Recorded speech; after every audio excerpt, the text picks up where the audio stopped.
Bueno, pues bienvenidos todos otra vez con nosotros al segmento, ahora sí que al segmento anterior y córnea. Hoy tenemos con nosotros al doctor Alejandro Lichtinger. A toda la gente, los participantes que están con nosotros con Zoom, por favor les recuerdo que cierren su micrófono. Si tienen alguna duda, alguna pregunta, por favor escríbanlo en el chat. Nosotros se lo hacemos llegar aquí a Alejandro. Igual las personas que nos ven por redes sociales nos lo escriben y se lo hacemos llegar. Te dejo Luis para que presentes a Alejandro. Sí. Bueno, Alejandro, entonces primero quiero agradecerte muchísimo la aceptación, ¿sí? Y quiero presentarlos. Él es Alejandro Lichtinger, es cirujano oftalmólogo, subespecialista del segmento anterior en córnea y refractiva. Él es profesor asociado del Servicio de Córnea y Cirugía Refractiva del Instituto de Oftalmología del Conde Valenciana y es cirujano oftalmólogo del Hospital Ángeles de Lomas y del Centro Médico ABC de México. Alejandro, bueno, muchísimas gracias nuevamente por aceptar la invitación. Estamos aquí todos para escucharte y compartir contigo esta buena charla. Lucho, al contrario, muchísimas gracias por la invitación. Un placer estar aquí con ustedes y además compartiendo un tema que me gusta mucho. Es un tipo de cirugía de esas que nos retan cada caso y creo que vale la pena compartir un poco la experiencia que tenemos, el tipo de complicaciones en cada paso que podemos tener y bueno, tratar con esto de que nuestros resultados con DALC sean mejores para todos los cirujanos que hacemos este tipo de cirugía. ¿Se ve ya la pantalla? Todavía no. Déjame ver si... Ya estaba yo en sharing. Déjame ponerlo nuevamente. ¿Ahora sí estamos? Perfecto. Ya, perfecto. Muy bien, entonces la idea del día de hoy fue hablar de complicaciones intraoperatorias de la técnica de la gran burbuja para DALC. Hay muchas otras complicaciones que pueden suceder, pero vamos a tratar de enfocarnos en lo que es exclusivo de este tipo de procedimientos. Entonces no tengo ningún interés comercial, desgraciadamente, con nada de los instrumentos que voy a presentar. Y en cuanto a relaciones, sí tengo que hacer el disclosure de agradecer al doctor Llovieno y al doctor Rudman por ayudarme con algunos de los videos que vamos a presentar el día de hoy. Las indicaciones para DALC, como sabemos, son pacientes o córneas en las que lo que tenemos alterado es el estroma anterior. Tenemos un endotelio sano y lo que queremos es quitar ese tejido que está alterado, el estroma anterior, estroma medio o incluso estroma profundo, y dejar esa capa de endotelio propia del paciente con las ventajas que ya todos nosotros conocemos. Entonces lo podemos usar para casos de ectasia corneal, para casos de infecciones, como vemos en la esquina derecha de la pantalla, en casos de cicatrices corneales, opacidades de diferentes causas, y lo que queremos es quitar todo ese estroma enfermo y mantener el endotelio. En el preoperatorio es muy importante, como en cualquier otro paciente, que hagamos un estudio completo y que decidamos que esta es la mejor indicación o el mejor procedimiento que tenemos para operar a nuestro paciente. Hay pacientes que pueden llegar con un cono y que van ya incluso nos los mandan para trasplante y podemos hacer una prueba con lente de contacto escleral y evitamos una cirugía. Entonces tenemos que ver todas las opciones, tenemos que ver la parte clínica del paciente, tenemos que ver cómo se ve en la topografía que tenemos, en la tomografía realmente que tenemos abajo, cómo están los grosores de nuestra córnea para saber a qué tipo de paciente o qué tipo de córnea estamos entrando. Tenemos que tener un conteo endotelial porque pueden coexistir patología endotelial con patología estromal. Y tenemos que ver la profundidad de esas opacidades o de las cicatrices, como en el caso que tenemos arriba a la derecha, que es una distrofia granular, donde podemos ver la profundidad de estos gránulos y con eso poder decidir cuál es el procedimiento ideal y la profundidad a la que tenemos que estar. Entonces, la técnica de la gran burbuja fue descrita por Anwar. No es la única manera de hacer cirugía lamelar anterior, pero probablemente es la que más se usa hoy en día y la que más diseminada está. Y básicamente en lo que consiste es en entrar con una cánula o una aguja más o menos al 90% de profundidad estromal y a partir de esa zona hacer una neumodisección con lo que vamos a separar. Antes creíamos que separábamos siempre directamente la membrana de Descemet del resto del estroma. Hoy en día sabemos que eso no es cierto, para poder separar y retirar únicamente las capas enfermas de la córnea. después de varios años que estuvimos haciendo DALC, me acuerdo en mi fellowship que hacíamos cirugía y teníamos varios casos y veíamos cómo, pues de repente teníamos una burbuja central muy bonita, de repente teníamos una burbuja periférica de 10 milímetros, de repente no sabíamos si ese aire lograba pasar a través del trabéculo o si era según la profundidad a la que estábamos, qué tipo de burbuja obteníamos. No sabíamos por qué de repente abríamos el estroma anterior y teníamos burbujas que incluso podíamos tocar con nuestro instrumental de una manera bastante cómoda y no se tronaba la burbuja, y por otro lado teníamos de repente burbujas que al mínimo toque se reventaban. Y yo creo que aquí es donde el trabajo de Dúa, del profesor Dúa, quitando todo ese asunto de que si es una capa nueva o no, creo que el punto es que desde el punto de vista quirúrgico, el describir esta capa como que está dentro de nuestro campo quirúrgico y que tiene un impacto directo en nuestra burbuja y en nuestro éxito de la cirugía, para mí fue un completo cambio en cómo veía yo mi cirugía y cómo veía la formación de estas burbujas, y realmente creo que ha venido a revolucionar la manera en cómo atacamos estos casos. Entonces, lo que queremos nosotros ver cuando hacemos un DALC es una burbuja como esta, que es una burbuja tipo 1, central, que tiene esta capa de Dúa, que es una capa muy, muy resistente que nos va a permitir hacer una cirugía más segura. En la imagen arriba a la izquierda lo que vemos son todos esos espacios en blanco, es realmente aire que se ha filtrado en el estroma, pero podemos ver esta capa gruesa que realmente se ha separado por completo del estroma, y es esta famosa capa de Dúa que nos va a dar esa integridad. Si vemos la cirugía de DALC con la gran burbuja en paso a paso, básicamente tenemos estos 7 pasos, ¿no? Tenemos que hacer una trepanazón parcial, después de eso tenemos que hacer la inserción de nuestra aguja o cánula a la profundidad adecuada para lograr esa inyección de aire que nos va a crear la burbuja.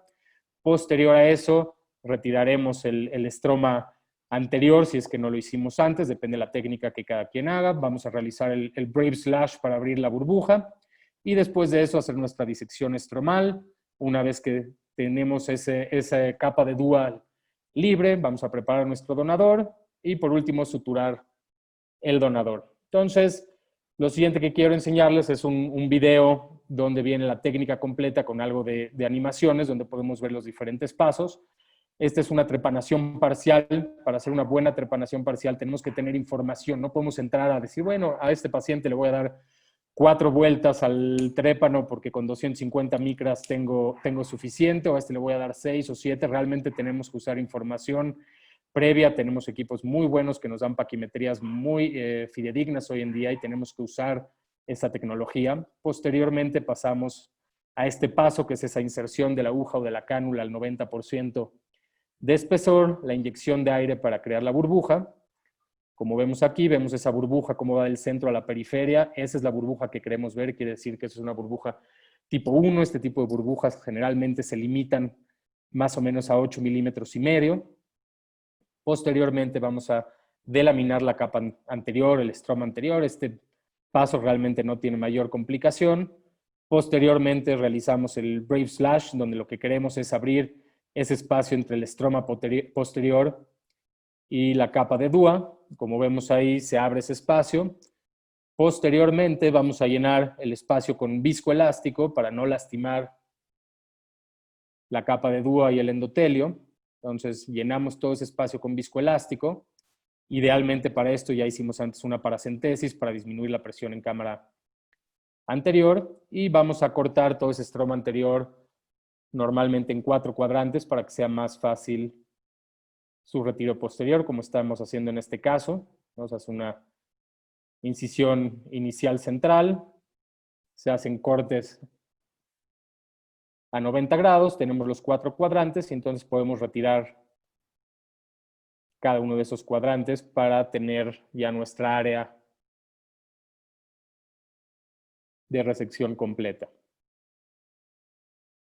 Obviamente hay mucho instrumental que puede variar de técnica en técnica, pero nos gusta para esta parte, como vemos en este caso, unas tijeras que no tengan filo en la punta, unas tijeras de punta Roma. Hay diferentes versiones comerciales que se pueden utilizar, Y después vamos a quitar el endotelio y descemet de nuestro tejido donador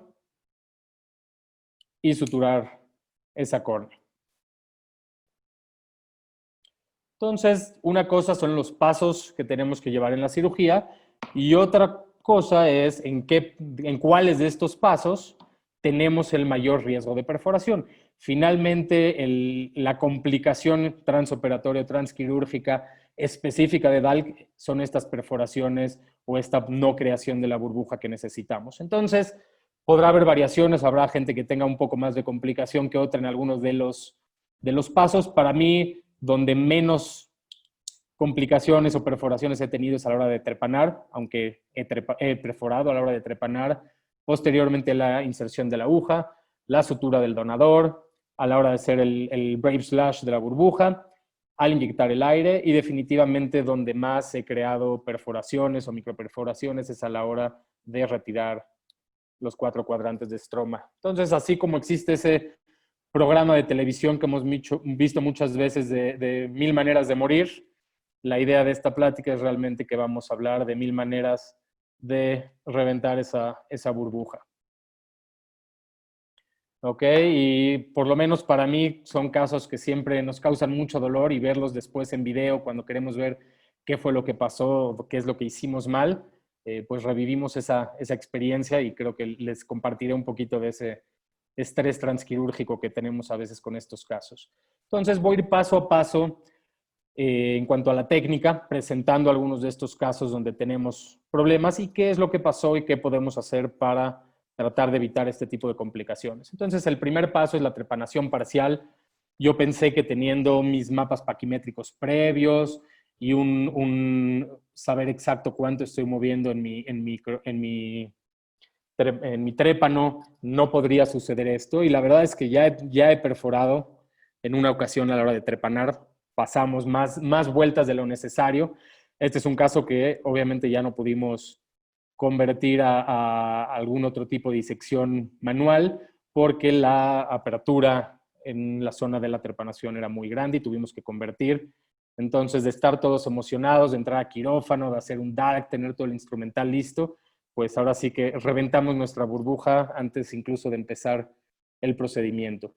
Y por eso es muy importante valernos de la tecnología que tenemos disponible y hay muchas técnicas diferentes. Para mí, parte de lo esencial que no entro a hacer una cirugía de esta sin ello es un mapa paquimétrico donde tenga yo la información de exactamente en la zona o en el diámetro que voy a trepanar, cuál es el espesor que tengo y de acuerdo a eso trato de ir, depende de la técnica que usemos, 80-90% de profundidad. Otra de las opciones que tenemos, como la técnica del Paqui Bubble, es usar algún paquímetro transoperatorio en la zona donde vamos a querer entrar con nuestra aguja, medir ahí nuestra paquimetría directamente y con un bisturí de diamante hacer el corte a esa profundidad perfecta. Otra cosa que nos puede ayudar a evitar que sucedan cosas como el caso que enseñé anteriormente es justamente este tipo de trépanos que son ajustables y una vez que llegan a la profundidad que marcamos no va a seguir bajando la navaja y eso nos da un paso más de seguridad para este tipo de procedimientos.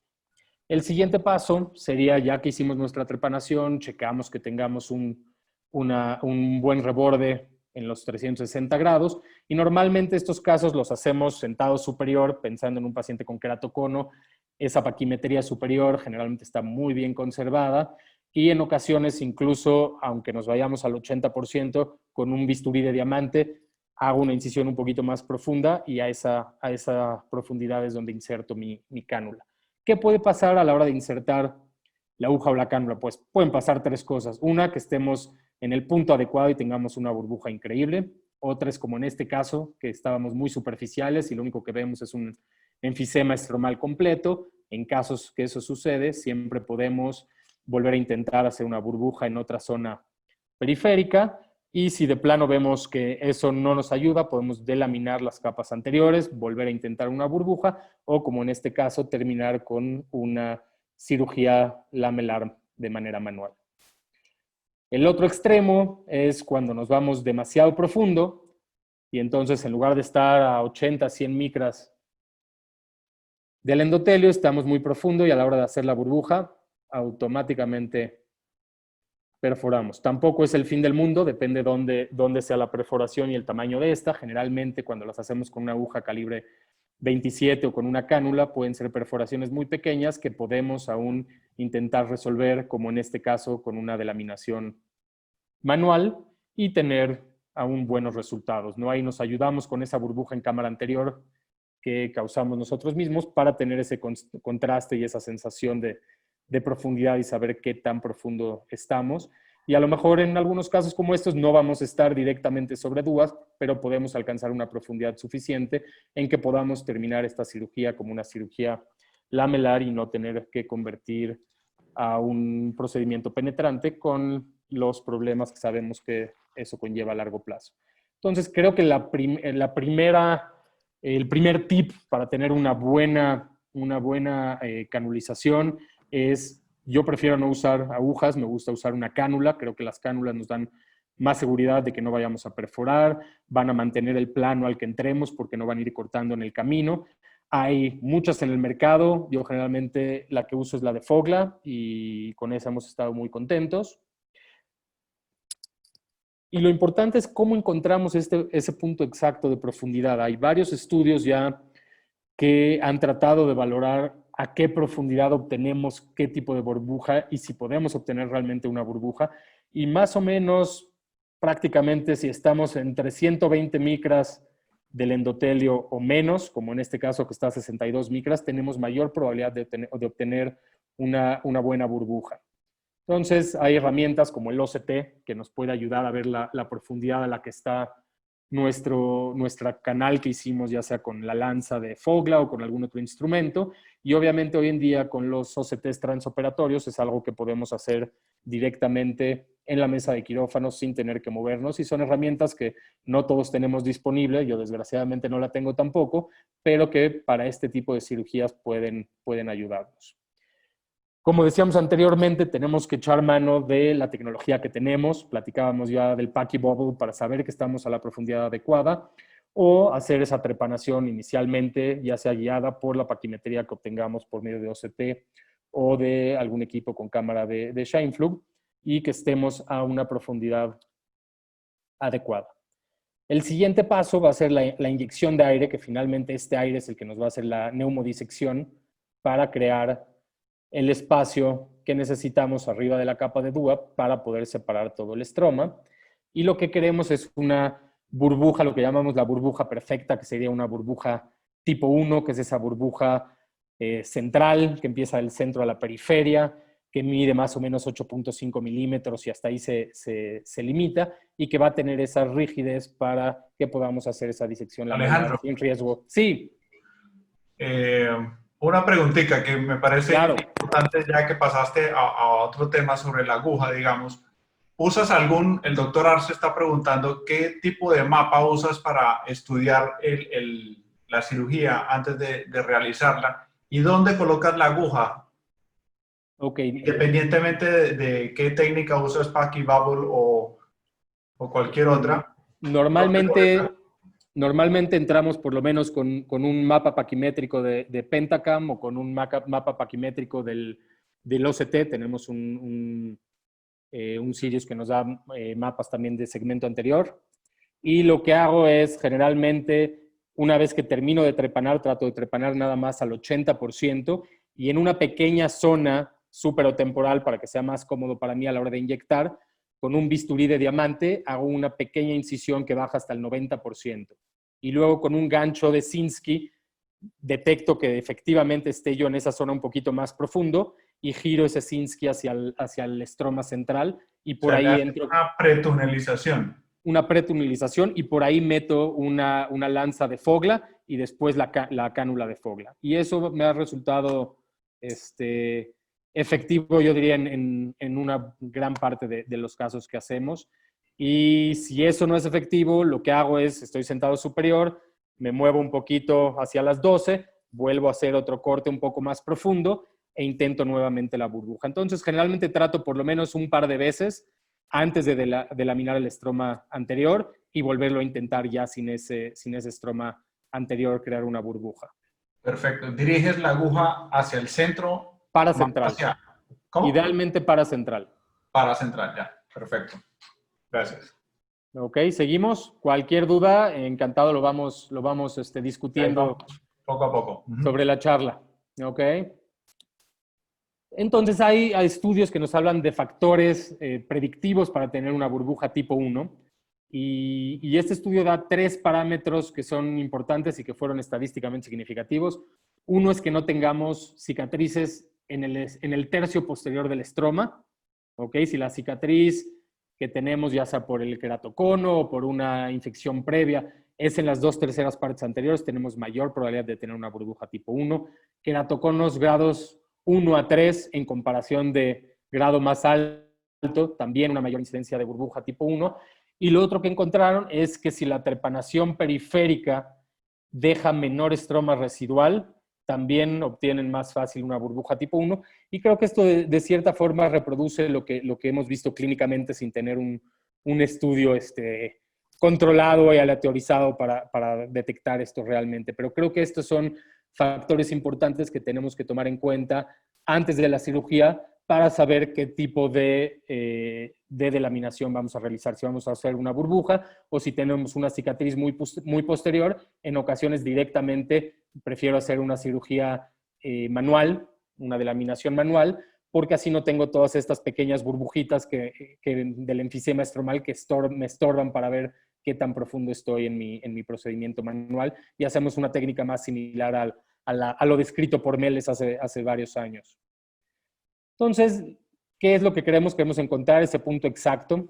Entonces, estamos ahí en esa zona donde abrimos un poquito más profundo. Esa es un delaminador de Melles, que es lo suficientemente filoso sin ser cortante para poder abrir el espacio, y luego estamos entrando con la cánula, y es una sensación táctil muy, muy interesante, y los que hacemos este tipo de cirugía creo que estarán de acuerdo conmigo, que cuando estás a la profundidad adecuada, lo sientes. Llega un momento donde el movimiento de la cánula no tienes resistencia, empiezas a ver ese pequeño enfisema como espículas alrededor de tu paso, y eso generalmente es un dato de que estás a la profundidad correcta.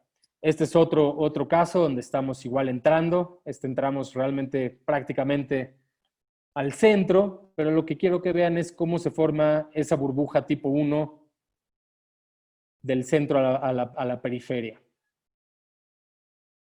¿Okay? Eso es lo que queremos ver idealmente, porque sabemos que si tenemos una burbuja de este tipo, el resto de nuestra cirugía va a ser más sencilla. Este es un caso de un paciente con anillos. En este caso se dejaron los anillos antes de hacer la burbuja. A mí realmente primero me gusta quitar los anillos y luego lo que hago es utilizo esa misma profundidad de los anillos, que sé que se colocaron más o menos al 75-80%, y a esa profundidad intento hacer mi primera burbuja. En este caso, con todos los anillos colocados, se logra hacer una buena burbuja tipo 1. Nuevamente, vean el paso tan fácil en la cánula, esas espículas que vemos alrededor, y podemos ver ahí nuevamente la formación de la burbuja. Estamos ligeramente paracentrales y tenemos esa burbuja que va del centro a la periferia, que es justamente lo que queremos ver.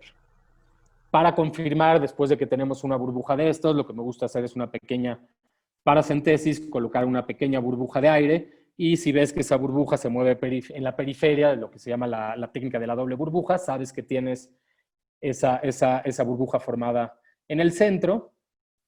Y regresamos al caso que platicábamos. ¿Qué pasa con estas cicatrices profundas o cuál es el riesgo? Y el riesgo es que suceda lo que sucede en este caso. Estamos a la profundidad adecuada, vamos entrando, y a la hora que estamos más cerca del centro y ponemos presión, esa pequeña cicatriz probablemente estaba más adherida a la capa de DUA, más adherida entre el estroma y las capas posteriores que queremos separar, y entonces hay una ruptura y inmediatamente tenemos aire en cámara anterior. ¿Qué es lo que puede pasar también a la hora de crear nuestra burbuja? Es que obtengamos una burbuja, pero esta no sea completa. Cuando esto sucede, tenemos un par de opciones de qué podemos hacer. En este caso, nuevamente, se pueden dar cuenta, tenemos la cánula paracentral. ¿Sí? ¿Tenía alguna pregunta por ahí? No, sigue.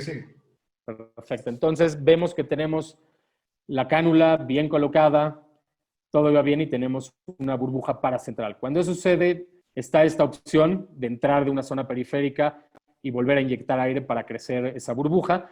A mí realmente lo que me gusta hacer hoy en día con estos casos es quito el estroma anterior, hago mi Brave Slash y luego simplemente hago una viscodisección para aumentar ese espacio, ¿no? Y en este caso, después de aumentar esa burbuja, podemos ver cómo terminamos con una superficie ideal para colocar ya nuestro injerto. ¿Qué otra cosa puede suceder? Este es un caso donde ya se quitó el estroma anterior, se está ingresando ya la aguja ya directamente en estroma posterior, obviamente este es mucho más delgado, y vamos a ver cómo tenemos una burbuja padrísima, centrada a la periferia como nos gustan. Aquí ya estás platicando con tu compañero y a la hora de retirar la cánula tenemos una perforación. Entonces déjenme pasarles ese video nuevamente porque es parte de lo que es muy importante con esta técnica. Cada paso que hacemos es un paso más, pero esto no termina hasta que terminamos la cirugía y el paciente está con su tejido donante suturado. Aquí teníamos una burbuja perfecta, iba a ser una cirugía sencilla de terminar y a la hora de retirar la cánula se truena las capas posteriores. En este caso se intentó de cualquier forma seguir haciendo una delaminación manual, se puso aire en cámara anterior y se puede intentar de cualquier forma hacer una delaminación manual. Pero nuevamente, importante no despegar los ojos del microscopio y estar pendientes de todo lo que estamos haciendo durante la cirugía.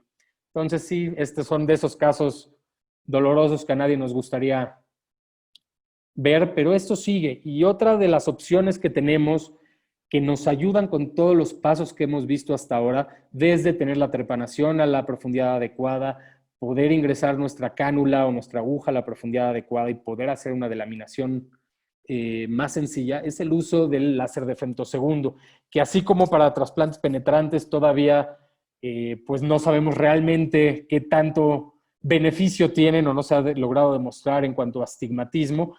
Creo que para una cirugía de DALC, como son estas que estamos platicando, nos ayuda, o por lo menos en mis manos, ayuda a que obtengamos una burbuja en mayor número de casos.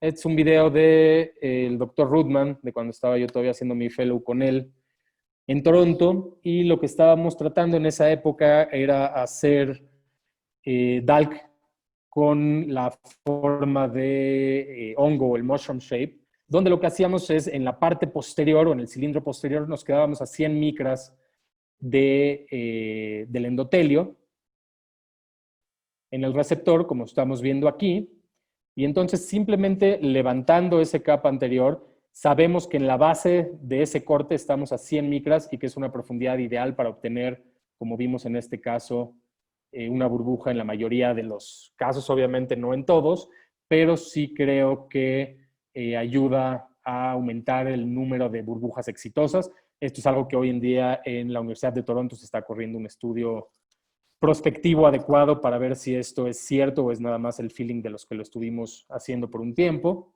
pero creo que es una muy buena herramienta si la tenemos disponible para casos complicados donde queremos hacer esto. El siguiente paso es el Brave Slash, que es básicamente abrir ese estroma anterior para poder llegar al espacio que está sobre nuestra capa de DUA. Como vemos en este video, la idea es con un cuchillete, como vemos en este caso, abrir y liberar el espacio. El problema es que en este caso la presión posterior era tan alta y el movimiento fue lento y no controlado y tuvimos una perforación.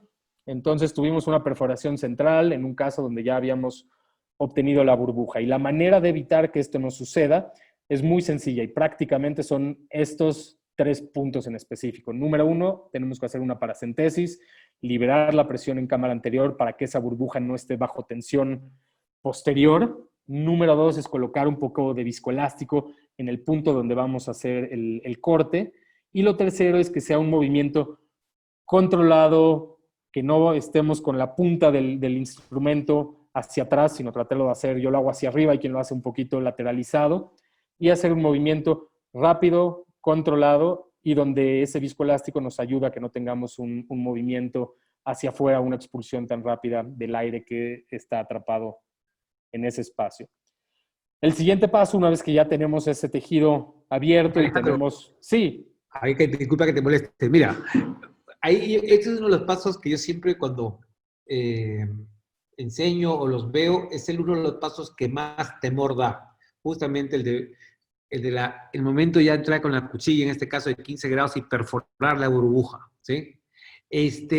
Preguntas, mira, intenté por un tiempo, utilizaba el cuchillete de diamante y lo preseteaba, ¿sí? Para más o menos 200 micras, y creía yo que con eso iba a tener más exactitud y más tranquilidad de hacerlo, pero igual tuve perforación, ¿no? Quizás por la presión. ¿Algún tip que tú des, sobre todo fuera del hecho de controlado y todo, porque okay, todo el mundo lo quiere controlar, ¿no? Pero, ¿qué darías tú en esos momentos de hacer esa curva de aprendizaje, en el momento de entrar a la burbuja? Yo creo que el tip más importante es estar seguro que no tienes presión en cámara anterior.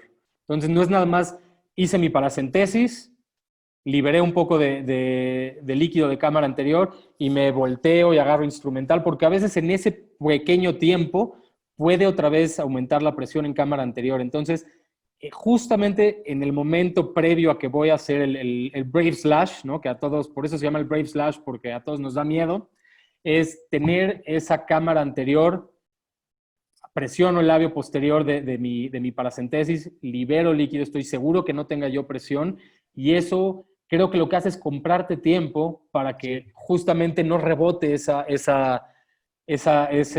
capa de DUA y ese endotelio hacia arriba y pueda tener contacto con tu cuchillete. Y el otro es hacer el movimiento siempre hacia arriba o hacia afuera, no seguirte hacia adentro. No estamos tratando de hacer una paracentesis, no estamos haciendo una incisión para una FACO, no estamos haciendo una incisión de una paracentesis. Al contrario, lo único que queremos es abrir ese estroma anterior y permitir que se libere el líquido sin que alcance esa capa posterior a tocar nuestro instrumento filoso. Buenísimo. ¿Ok? Hipotonía, eso es. Sí, hipotonía es la clave. Liberar la presión. ¿De acuerdo? ¿Seguimos? Dale. Súper. Entonces, lo siguiente que vamos a hacer es la disección estromal, que como vimos ya en uno de los ejemplos anteriores, normalmente no hay mayor problema, hay instrumentos especializados para hacer eso. A mí me gusta usar tijeras de estas que tienen la punta inferior roma, y tenemos unas que van a la izquierda y unas a la derecha, y nuevamente de muchas casas comerciales, pero creo que eso nos ayuda a evitar dañar el tejido. Tenemos también estas diferentes espátulas o delaminadores que nos ayudan a ver si tenemos esa periferia libre. Y hay casos como este donde no tenemos una burbuja, pero como dice arriba, no bubble, no problem, ¿no? No es la única técnica que tenemos o que conocemos para poder hacer una cirugía lamelar anterior. Tenemos que conocer e intentarlo, y muchas veces al principio vamos a fallar, pero tenemos que conocer estas técnicas de laminación anterior. A mí me gusta mucho usar el set de Melles, que es este set de los 3 delaminadores. Sobre todo uso los primeros 2, ¿no? El tercero es ya más, un poco demasiado largo para lo que necesitamos. Y la idea es ir delaminando las capas poco a poco. Nos ayudamos, número 1, con el enfisema que ya creamos. Eso va a hacer que el estroma esté un poco más inflado y sea más fácil irlo separando de las capas posteriores. Pero también nos podemos ayudar de líquido, hidratar el estroma. El estroma hidratado siempre va a engrosar el tejido y va a ser más fácil separarlo. O incluso en algunos casos de viscodisección. Pero como en este caso era un caso que si hubiéramos dicho, bueno, falló la burbuja, me cambio a una cirugía penetrante, bueno, le quitamos la oportunidad a este paciente de tener menos complicaciones a largo plazo, menos uso de esteroides, menos glaucoma y todo lo que conocemos de las ventajas que nos puede dar una cirugía de este tipo. Nuevamente, estábamos platicando justamente del viscoelástico. Este es otro caso donde se intenta crear una burbuja. Entonces vamos a ver ligeramente paracentrales. Se intenta crear la burbuja. Parece que hay una buena burbuja inicial, y lo bonito de este caso, ahorita que delaminamos la parte anterior, es que quiero que vean cómo realmente sí hay una pequeña burbuja que se alcanzó a formar antes de que se pierda ese aire por algún otro lugar. Entonces, tenemos que aprovechar ese espacio. Tenemos una doble burbuja, sabemos que esa burbuja pequeña del centro es la que queremos. Entonces, nuevamente el mismo principio, disminuimos por medio de una paracentesis la presión. Aquí usamos una lanza de Fogla para abrir el espacio y llenamos con viscoelástico esa burbuja, incluso la crecemos con el viscoelástico para después, y ya con la presión baja también, proseguir con nuestra delaminación del estroma posterior. Entonces, nuevamente un caso donde no logramos obtener una burbuja completa, pero que a fin de cuentas logramos terminar como cirugía lamelar. Entonces, esto es lo que queremos ver al final de nuestra delaminación, una superficie amplia, esos 8,5 milímetros, completamente libres, nuestra pequeña burbujita en cámara anterior, y ahí es cuando decimos, estamos listos para poner a nuestro injerto, y nos sentimos así en quirófano, es nuestro momento de egocentrismo, donde decimos, qué padre cirugía, qué buen cirujano soy, pero el mundo tiene maneras de hacernos recordar que no siempre las cosas salen bien y que tenemos que poner atención, y quiero que vean eso, es probablemente de las cosas más dolorosas que puede ver un cirujano de córnea, y obviamente cuando eso pasa, todos nos ponemos con esta cara porque te das cuenta de la tontería que acabas de realizar, y realmente es por un par de razones. Número uno, y vuelvo a poner el video porque siempre, si estuviera escuchándolo, se oye en el auditorio. Número uno, la tijera no es la adecuada, es una tijera de corte. Número dos, este estroma ya está suficientemente limpio. ¿Qué necesidad de ir por esos pequeños pedacitos en la periferia que no te van a afectar absolutamente nada en tu resultado final? Entonces ahí aplica the enemy of good is perfect, y por tratar de ir a limpiar esos pequeños pedacitos, bueno, acabamos tronando nuestra capa de DUA y el endotelio, y terminamos haciendo una cirugía penetrante cuando teníamos ya la parte más complicada de la cirugía terminada. Entonces ahí es cuando, como dicen en inglés, they burst your bubble. Eso es lo que nos pasa como cirujanos, y nos regresa a ese punto donde todo el tiempo tenemos que seguir aprendiendo y ser humildes y tenerle respeto a la cirugía. ¿Qué podemos hacer para tratar de evitar estas cosas? Número uno es tener el equipo necesario, ¿no? Tener las tijeras adecuadas. Este es el set que tengo yo, pero hay muchos, el de Fogla y el que les comentaba, el set de disectores lamelares de Melles, donde generalmente usamos el rojo y el plateado. El azul realmente no lo utilizo mucho para estos casos. Y la otra parte que me tomó mucho tiempo entenderla, y el trabajo del doctor Busi me ayudó mucho a como entender el por qué realmente no tenemos que ir por esos pedacitos periféricos, y es la técnica que él describe y que utiliza hoy en día, que es el Small Big Bubble Dalk, donde lo que hace es combina una cirugía con un microquerátomo, se va a 200, 300 micras en el corte anterior, hace un cap, y luego marca los 6 milímetros centrales con un trépano, y sobre esos 6 milímetros es donde hace la burbuja, y por eso es la pequeña burbuja, porque es una burbuja nada más de 6 milímetros.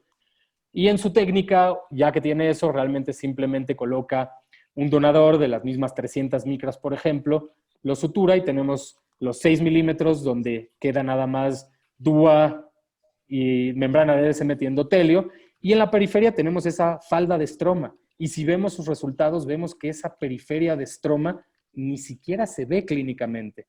Y eso fue lo que yo dije, bueno, si yo estoy haciendo una cirugía donde tengo 8.5 milímetros de diámetro y me queda una pequeña lengüetita en el milímetro más periférico, y veo que tiene ya con mi espátula o con alguno de estos disectores, veo que está muy adherida y que si trato de ir por ella puedo perforar, la puedo dejar y no va a tener un efecto significativo en mi resultado quirúrgico. Entonces, lo aprendí a la fuerza, pero creo que uno de los tips importantes es no tienes que ir por cada micro pedacito periférico para tener un resultado positivo con DALK. El siguiente paso es la preparación del donador. Es el único paso de la cirugía en el que no podemos perforar, o por lo menos todavía no lo he hecho, a lo mejor algún día lo logro. Lo importante de este paso es quitar por completo DSMT-endotelio. ¿Por qué? Porque sabemos que la agudeza visual, por lo menos en mis manos, es mejor cuando la quito por completo. Si dejamos pequeños tags, puede incluso crear pequeñas zonas de de cicatrización en esa zona o de haze. Y si están centrales o paracentrales, pueden causar una disminución de agudeza visual. En este caso la estamos quitando con microesponjas, pero puede ser un buen momento para practicar tus técnicas de DMEC en el momento de la cirugía y aprovechar ese tiempo. El último paso es la sutura del donador. Y recuerdo muy bien una vez que estaba operando con el doctor Chayet en Tijuana y estaba yo haciendo un DALC y estábamos platicando en lo que operaba. Todo iba perfecto y a la hora de que voy a empezar a poner los puntos, las suturas, me pregunta el doctor Chayet, oye Alex, ¿si nunca has perforado a la hora de suturar? Y así como lo dijo, primer punto que doy, causé una microperforación, no pasó nada, pusimos una pequeña burbujita en cámara anterior y pudimos acabar de suturar el injerto sin mayor problema. Otro de los tips importantes a la hora de suturar, a diferencia de una queratoplastía penetrante donde queremos estar al 90% de profundidad, tanto en el donador como en el receptor, en un DALC realmente lo ideal, como se puede ver en la imagen, es que en el tejido donador estemos a lo mejor al 50-60%, un poco más superficial, y que sí estemos a 90% en el receptor. Esto lo que va a hacer es va a empujar el tejido donador hacia la membrana de Descemet y la capa de DUA, y vamos a tener un mejor toque y una mejor adaptación del tejido. Entonces nos va a quedar como si fuera una dona al principio la periferia, pero tienden a irse regularizando con el paso del tiempo y después con el retiro de suturas. Entonces, ¿qué pasa cuando tenemos una microperforación de estas a la hora de suturar? Podemos ver como en este caso, pocos días después del trasplante, como tenemos esa zona de edema superior, que fue la zona donde tuvimos una pequeña perforación. Y el otro tip muy importante, porque me ha tocado verlo más de una vez, es muchas veces estamos tan emocionados que nos salió nuestra burbuja, que pudimos quitar todo el estroma, que estamos listos para poner nuestro donador, que se nos olvida lavar el viscoelástico. ¿Ok? Y ese es un gran error, porque lo que vamos a ver al día siguiente es una doble cámara, como vemos en este caso, y todo ese espacio anterior va a estar lleno de viscoelástico. A veces puede ser un poco de líquido, sobre todo cuando tuvimos una microperforación. Si es líquido, con poner una burbuja, como vemos en este caso, de aire en cámara anterior, es suficiente para que ese líquido se reabsorba y selle la microperforación. Pero si es viscoelástico, realmente tenemos que retirar ese viscoelástico de la interfase. Si ponemos una burbuja no va a ser suficiente, y lo que tenemos que hacer es quitar unos cuantos puntos, hacer un lavado de todo ese viscoelástico y volver a cerrar esa interfase y meter una burbuja de aire en cámara anterior. Entonces, básicamente, en conclusión, es que siempre hay que intentarlo, ¿no? Aunque sean casos donde pensamos que no vamos a poder, donde pensemos que es un caso que va a terminar en penetrante, sobre todo cuando estamos aprendiendo esta técnica, hay que verlo como una buena oportunidad de practicar una técnica de disección manual, de practicar mi burbuja con o sin quitar el estroma anterior, y todo eso lo que nos va a dar son más herramientas para tener mayor éxito en nuestros casos posteriores. Lo otro es atención a cada detalle y cada paso. Esta es una cirugía muy demandante en el sentido de que no perdona. ¿Okay? Si tienes una microperforación, puedes rescatar el caso, pero en el momento que haces una macroperforación, generalmente, por lo menos en mis manos, acabo teniendo que convertir. Hay que tener el equipo adecuado. Entonces, ¿qué es el equipo adecuado? Yo creo que tienes que tener un buen análisis de tu caso preoperatorio, tener estos mapas paquimétricos, tener algún tipo de cánula, las tijeras adecuadas, tu equipo de cirugía lamelar anterior, y eso va a ayudar a que tengas una mayor tasa de éxito. Y finalmente, como vimos en varios de estos casos, hay que tener humildad, ¿no? Porque esta es una cirugía que te baja de tus nubes nuevamente y pues te aterriza en la realidad, ¿no? De que por más experiencia que tengas, siempre pueden suceder este tipo de cosas.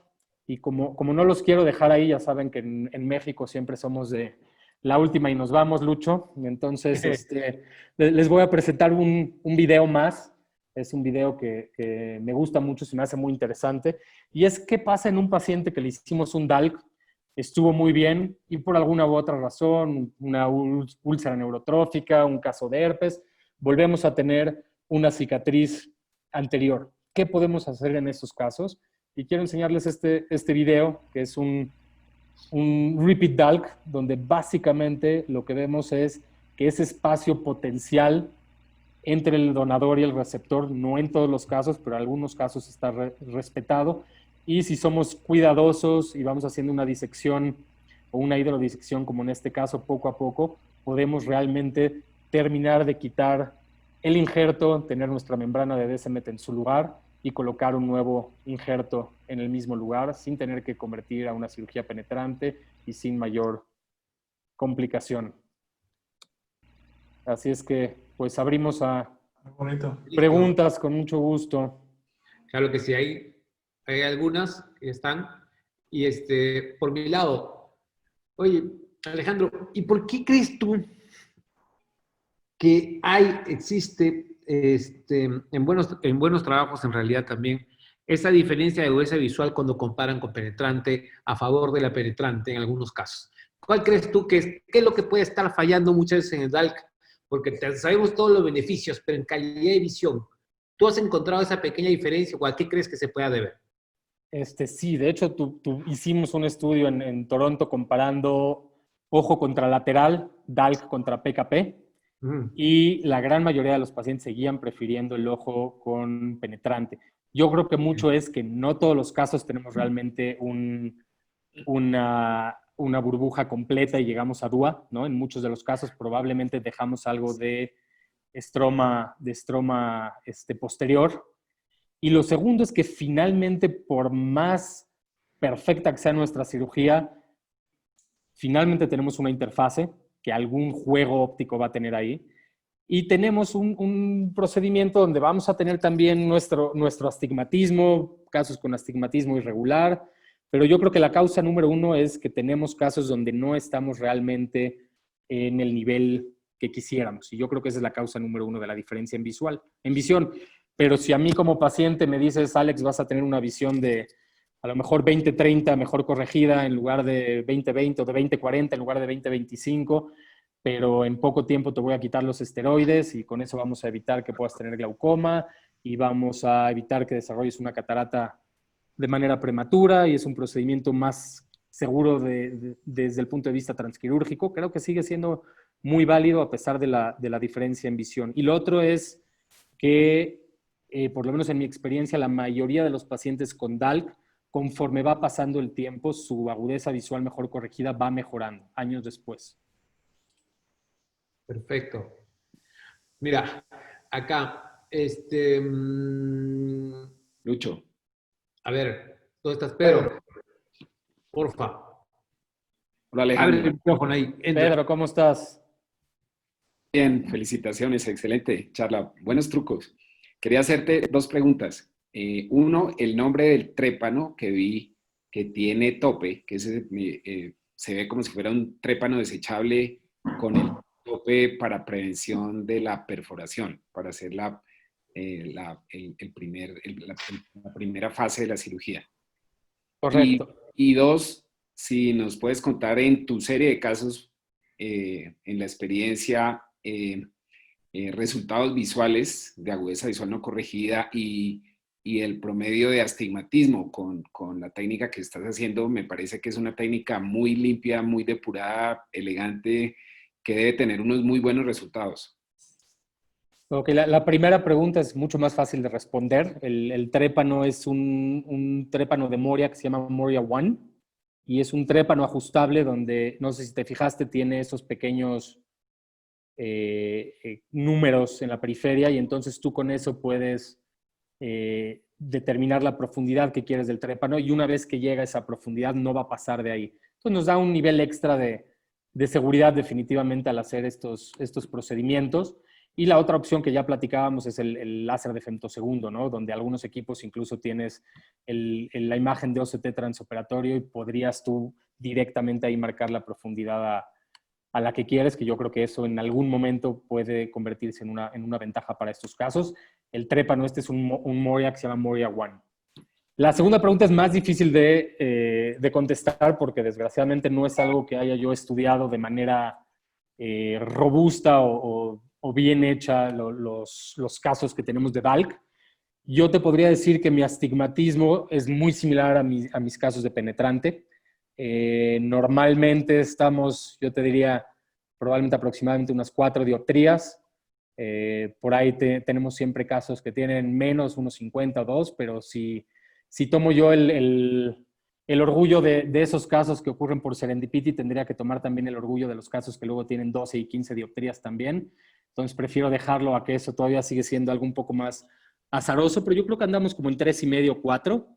Y agudezas visuales, una vez que epitelizan y pasa la fase de edema inicial, a lo mejor los primeros 3 meses, probablemente andan sin corrección, en un 20-50, 20-60, y con corrección al principio no los llevamos generalmente arriba de 20-40, 20-30, pero es muy buena agudeza visual para estos pacientes que generalmente llegan con córneas ya muy, muy lastimadas, con queratoconos muy avanzados. Perfecto, excelente. Ahí solo para agregar una cosa, en la trepanación, lo que pasa es que estamos acostumbrados cuando trepanamos en penetrantes normales, que no son queratocono, es de que normalmente el grosor es simétrico. Acá tenemos que recordar que el grosor es asimétrico total, entonces tener cuidado justamente en el momento de hacerlo, porque usualmente se va a perforar en el área más fina, ¿no? Entonces, es un corte, es un trépano simétrico para una córnea simétrica. Entonces, eso siempre les digo. Y el astigmatismo también, tú sabes que no tenemos una desviación estándar, yo siempre los fastidio. Depende del fellow, va de 2 a 12 dioptrías, ¿sí? Exacto. Con esa A veces más. Exacto. Entonces, esa, mira, otra de las preguntas, Eric, en Campira, dice, una pregunta, en caso que tengamos que hacer una queratectomía manual, ¿algún tip para saber hasta qué punto detenerte e intentar de no inyectar? ¿Qué tip darías ahí? Sobre todo, quizás también, y aprovecho ahí para agregar un poquito de la pregunta, es, ¿qué pasa en esos casos que la burbuja te sale superficial y se forma ese manto blanco? ¿Qué cositas podrías ayudarnos ahí? Bueno, número uno, ese enfisema hace que no puedas ver nada hacia atrás. Entonces no sabes realmente a qué profundidad estás, no puedes ver lo que está pasando. Entonces lo que yo hago en esos casos es hago una delaminación anterior, más o menos del 50% por lo menos, y con eso quitas gran parte de este tejido que ya está todo blanco y que no nos deja ver hacia atrás, y quedas con un estroma mucho más manejable. Otra de las cosas que siento que me ayudan en ese momento es hacer un poquito de hidrodisección. Entonces, el hacer otro pase con la cánula, pero ahora con un poco de solución, número uno, puede crear ese espacio que estamos buscando. Número dos, al hidratar el estroma, va a hacer que esas fibras del estroma se hagan un poco más anchas y el estroma es más fácil de laminar si lo mantenemos húmedo. Y también va a sacar un poco del aire que queda en esas pequeñas burbujas y te ayuda a tener una mejor visualización. Y lo otro que hago es trato de irme en la periferia, ¿no? Si estoy haciendo 8-5, me pego a lo mejor en esa misma zona superotemporal, si estoy en el ojo derecho en la que me gusta trabajar. Y con los delaminadores trato de tomar con una .12 colibrí el estroma y tratar de buscar un plano un poquito más profundo. Una vez que encuentro ese plano más profundo, sigo ese plano de manera periférica y luego de la periferia al centro. Veo cómo estoy. Si todavía veo que tengo mucho estroma, trato otra vez de hidratar o de usar viscoelástico y nuevamente desde la periferia, en la parte superior, que es donde va a estar más gruesa mi córnea, nuevamente busco un pequeño plano con los disectores y vuelvo a entrar. Perfecto. ¿Sí? No, sigue. Otra, mira, justo un comentario de Carlos Blanco que me parece pertinente. Es y de verdad una vez se olvida esas cosas detalles tan pequeños pero tan importantes, ¿no? Quizás pintar la punta del cuchillete con violeta o azul, ¿sí? Para saber dónde se está inyectando viscoelástico, y no solamente inclusive para encontrar la burbuja, sino inclusive para la misma paracentesis, que es un ojo ya más hipotónico, intentar hacer otro corte que desde el primero ya saber dónde está, ¿no? Totalmente de acuerdo, y no lo comenté, pero si se dieron cuenta en los videos, incluso en la zona donde vamos a tratar de meter la cánula, en ese punto que profundizamos, pinto también para poder encontrar ese túnel después con la cánula, después de usarle la lanza de Fogla. Entonces sí, porque son agujeritos tan pequeños, estás usando una cánula o una aguja 27. Entonces, si nada más entras, sales y luego vas por otro instrumento, entre el líquido, el enfisema, puede ser que no encuentres el mismo punto. Entonces, sí, por supuesto, pintar tus paracentesis, pintar donde vas a ingresar con la cánula y pintar el punto donde vas a hacer el Brave Slash para después ahí ingresar con tu cánula para poder colocar el viscoelástico. Buenísimo. Mira, Fiorella Casanova, disfrutando de las carnes uruguayas, nos escribe y dice: buenas noches, al colocar la cánula de Fogla, ¿siempre lo ubicas para central? O en caso, por ejemplo, en caso que la paquimetría sea más fina en ese sitio, cambias la posición de la cánula. Cambio la posición y lo puedes hacer para central del otro lado o para central un poquito más superior. Para central no necesariamente quiere decir del mismo lado donde estás ingresando tu cánula, ¿no? Simplemente te puedes ir oblicuo hacia el lado, digamos, si la zona más delgada es inferotemporal, que comúnmente lo vemos en los conos, te puedes ir a la zona nasal paracentral para hacer tu inyección de aire. Hay una cosa, no sé si te lo escuché, el match, o sea, receptor, donador, ¿qué es lo que utilizas normalmente? Yo uso para DALC, uso el mismo tamaño, generalmente 8585. Okay. Otra pregunta, Mónica Rojas, ¿cómo haces el retiro de puntos y desde cuándo? Porque la geometría más curvas de una o dos más suturas o al mes, ¿cómo tú manejas el astigmatismo y las suturas? Realmente, al principio yo era de la idea de que el hacer DALC me iba a permitir hacer un retiro de suturas mucho más temprano. Y en un momento estaba empezando a retirar suturas a los 3-4 meses. Con el paso del tiempo me he vuelto un poco más conservador y si veo una sutura en específico que está muy apretada y que es justo la que está causando el problema, sí la quito de manera temprana. Y si no, trato de empezar a quitar a los 6 meses. Hay muchos pacientes que con suturas van bien y mientras esa sutura no se afloje o no tenga yo vascularización o no tenga una razón refractiva para retirarla, las dejo el tiempo que sea necesario. Perfecto. Eric, otra vez, él siempre preguntó, dice... Ya lo conozco, así es y así lo queremos, no pasa nada. Sí, ¿qué vamos a hacer?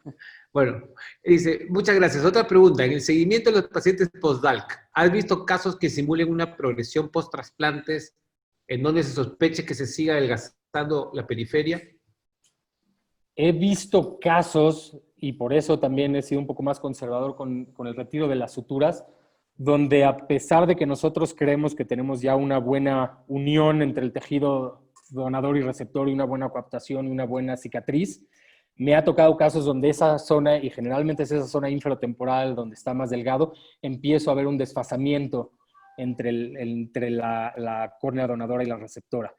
En la ventaja con un DALC es que como nunca fue un corte penetrante, son casos más sencillos de reparar porque lo único que haces es con un instrumental Romo, abres la zona de la incisión y vuelves a apretar un par de puntos ahí, pero sí me ha tocado ver casos donde hay cierto deslizamiento entre córnea donadora y receptora. Y yo creo que eso es a lo que se refiere Eric. Yes.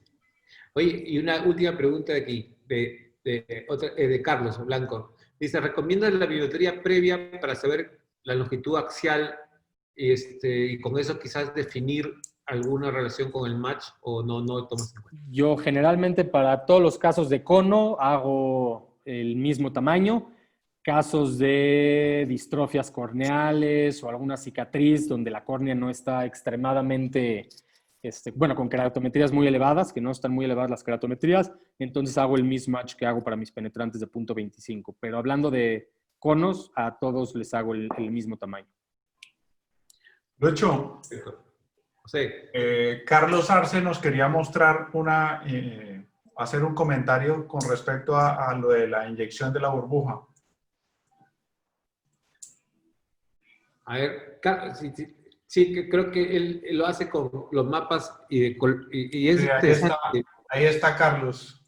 A ver, Carlitos. Nos advirtió desde el principio que nos lo iba a enseñar y nos tiene a todos con la duda. Sí. A ver, Carlos, por ahí, ¿ya tienes abierto el micrófono? Ábreselo. Ok. Ya. ¿Me escuchan? Sí, Sí. perfecto. Sí. Alejandro, ¿Podrías, por favor, yo sé que tú usas otro equipo que es el Pentacam, pero ¿podrías buscarte en tu charla algún mapa tangencial que tengas de curvatura de un pre-DALC? Por favor, en cuanto yo voy explicando. Déjame ver si tengo algo aquí a la mano. Ok, y lo pones. Ok, José conoce la propuesta, este tip. Lucho también, porque lo he escuchado aquí en Brasil. A Alejandra también lo conoce, porque estuvimos juntos prácticamente, creo, en el mismo simposio en que este trabajo ganó el Best Paper of Session en ASCARS. Bueno, la cosa consiste en lo siguiente.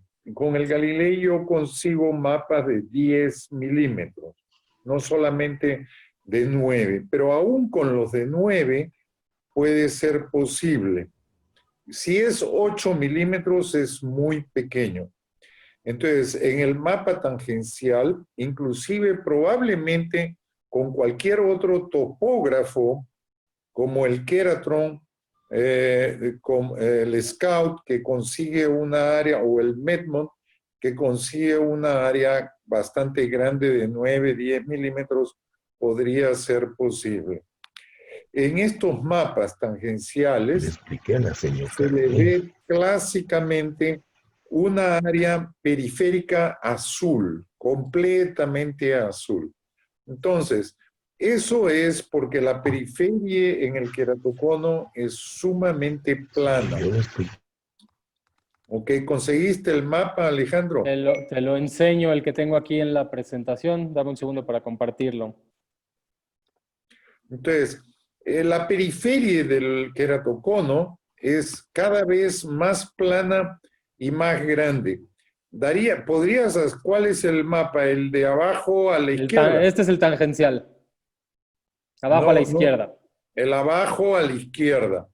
Ok, observa que tienes como una U bien grande en azul oscuro.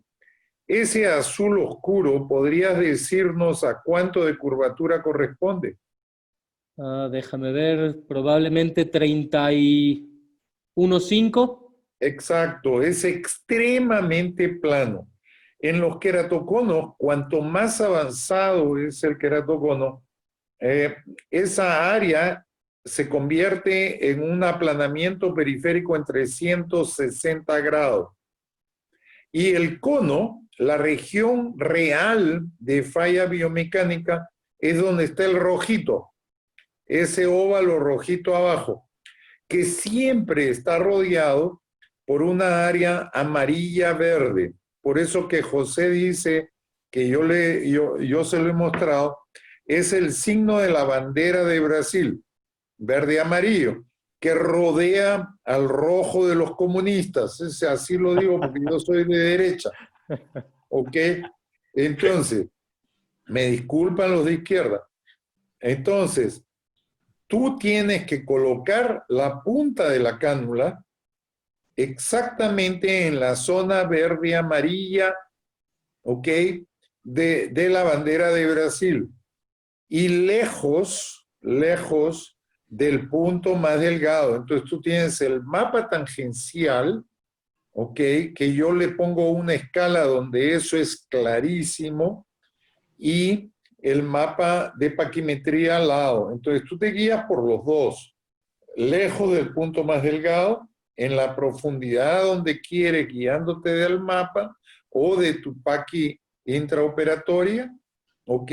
Y en el área verde-amarilla, el anillo verde-amarillo. Entonces, no lo voy a decir yo, porque yo no hago DALC. Yo hago los mapas preoperatorios. Quien me hace los DALC es el muchacho, el ex-fellow que ahora trabaja conmigo y que se llama Eanes Flug. ¿Ok? Entonces, José, te hago la pregunta. Dime. Tú ya has hecho esta técnica y me lo has dicho. Sí. Ok, ¿cuál es tu porcentaje? Primero, espérate, Alejandro, ¿cuál es tu porcentaje de Big Bubble 1 o eventualmente mixta Ok. Yo En te tu diría técnica, tipo 1 probablemente 50-60%. Si contamos tipo 1, 2 o mixtas, probablemente estamos como en el 75%. no dos. Dos es que ya te fuiste para abajo. Sí. Entonces, la mixta es aceptable. Puedes recuperarla. Ujú. Ok. Pero la uno apenas 50%. José, ¿cuál es tu porcentaje en la que has hecho? Alrededor del 70-80. Para nosotros es arriba de los 95%. Sí. Wow. ¿Ok? ¿Y eso por qué? ¿Cómo se explica? Porque la zona azul tienes que evitarla de todas maneras. Es la zona que está más compacta, ¿ok? Porque se ha estirado. Entonces, tú estás usando la zona de valores normales de la curvatura, ¿ok? Y esa zona, escoge la más gruesecita y ahí te vas. Y vas a ver, de aquí a 5 o 10 DAL que tengas, Alejandro, me vas a decir si todavía continúas en el 50%. ¿Y a Esa qué es la grosor guía. vas, Carlos? ¿Cómo? ¿A qué grosor? El grosor depende de la paquimetría. No te voy a hacer, pero o sea, ¿qué porcentaje de esa paquimetría para ti es ideal? O por lo que han visto con el cirujano de Dalk. Por ejemplo, imagínate, ya ubiqué la zona entre, como tú dices, entre el verde y el amarillo, ¿sí? Tengo un En el grosor mapa de... del Galilei, tú conoces Ya, el mapa que yo te he sí, creado en tu máquina. sí, ya está. ¿A qué grosor entro? O sea, al Pues 80% de 80%, grosor. Sí, 90%. sí, claro, ya te entendí, claro, al 80%. En eso sí no hay ninguna variación. La idea es que tú debes colocar el aire por debajo de los 120 micras Exacto, hacia, 120 hacia la micras. décima. Eso sí no varía. Pero No, prácticamente si ves el mapa sin tener esa información con la técnica que hacemos, si estamos para centrales y un poquito más inferior, estás en esa zona verde-amarilla, Generalmente. ese es ¿no? sí, pero en la mayoría de videos que has mostrado, estás a 1 milímetro de la Del periferia centro. o cosas así, de la trepanación. Y la idea es, y siempre estás generalmente en uno de los dos lados, creo que en el lado nasal, me parece. Aquí es guiarte dónde vas a colocar la punta de la aguja. Eso es todo. A la punta Lo de la cámara. probaremos, porque sí, tenemos Oye, muchos casos que después terminamos con disección lamelar, que nos va muy bien con eso también, y con eso aumentamos a lo mejor un 80% de éxito, pero lo ideal sería tener más burbujas tipo 1, por supuesto. Estuvimos con Big Bubble 1 100% durante un buen tiempo, pero el otro día Eanes me dice, ya tuve la primera. así pasa. Siempre hay una, siempre hay una. Oye, Carlos, estás con un fashion iraní, más o menos te veo, ¿eh? Es que mañana tengo que conversar con la gente de Irán. Hay como 60 iranianos inscritos, registrados para el webinar de mañana. Ahí lo Porque tienes, todos Carlos, los en ha jalado pantalla. el profesor Sarwar, Suhail Sarwar, los ha jalado a todos esos por WhatsApp. Y en Irán es así con esto, ¿no? Y el miércoles estoy hablando en un webinar de Irán también, del doctor Goreisi. Pero la próxima semana que estás con nosotros, ¿te la rasuras o te quedas así? Dinos la verdad. Ahí está. No, el lunes es con Goreisi, el miércoles es contigo, Lucho. Perfecto. Oye, bueno, El 29 ya me afeité porque es con gringos. El 29 tenemos un webinar de Galilei, el lunes 29, que es solamente con speakers americanos. El co-moderador es Ron Kruger. Ya les mando la invitación. pásanos el link. Sí. Bueno, Alejandro, primero, ahí, Felicitaciones. ¿Eh? pasamos a abrir los Gracias. micrófonos y agradecerte primero. Muchas gracias. Gracias por la charla. Gracias Excelente. por la invitación. Muy, muy buenos tips. Chente, a ver, mañana, ¿cómo estamos? Muchísimas gracias por estar con nosotros, Alejandro. Muy buena charla, realmente sí, muy buenos tips. El día de mañana va a estar con nosotros la doctora María José Consentino, hablando sobre análisis de los factores relacionados con ectasia plus la SIC. Igual 5:30 p.m. hora Lima, Bogotá, Ciudad de México. Así de que no se lo vayan a perder, va a estar con nosotros. Vamos mañana. Alejandro, una Gracias. última pregunta antes Por de que te favor. vayas. A ver. ¿Qué tan frecuente ves Urret Zavalía? Tengo un paciente que operé hace 2 años de un DALC, el DALC precioso. Sí. Salió de quirófano sintiendo bien. Joven. Ahora que yo ya no estaba en el hospital, me hablaron que estaba con mucho dolor. Les pedí que le pasaran una acetazolamida.